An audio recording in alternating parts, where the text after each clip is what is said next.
சோகமாக இருக்கீங்களா? அப்பவும் இந்த பாட்டை பாடலாம். இல்லை நான் சந்தோஷமாக இருக்கேன், கை கொட்டி பாடணும் அப்படின்னு நினைச்சாலும் நீங்கள் இந்த பாட்டை பாடலாம். இல்லை ரெண்டுக்கு மதியமாக இருக்குது அப்படின்னாலும் இந்த பாடலை நீங்கள் பாடலாம். இந்த பாடலோட தனித்துவமே அதான். அந்த பாடல் தான் இந்த பாடல். இந்த பாடலை 1985ஆம் ஆண்டு பாஸ்டர் பி ஜாய்சன் அப்படின்றவங்க தான் இந்த பாடலை முதல்ல மேடை ஏற்றினது.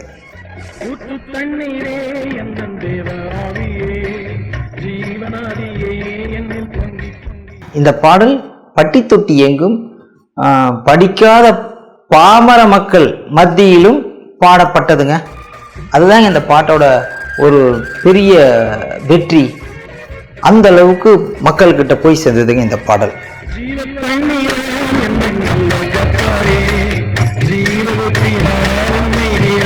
இந்த மாதிரி பாடல்களை எடுத்து குரூப்பா சேர்ந்து பாடி அதை வெளியிட்டுறாங்க. அவங்களா ஒரு இசையை பின்னணி இசையை கொடுத்து சமூக வலைதளங்கள்ல வெளியிட்டுறாங்க. நமக்கு எப்படி விட்டா என்ன, நம்ம பாட்டை கேட்டா சரி. நீங்களும் போய் கேளுங்க இந்த பாட்டை. நன்றி.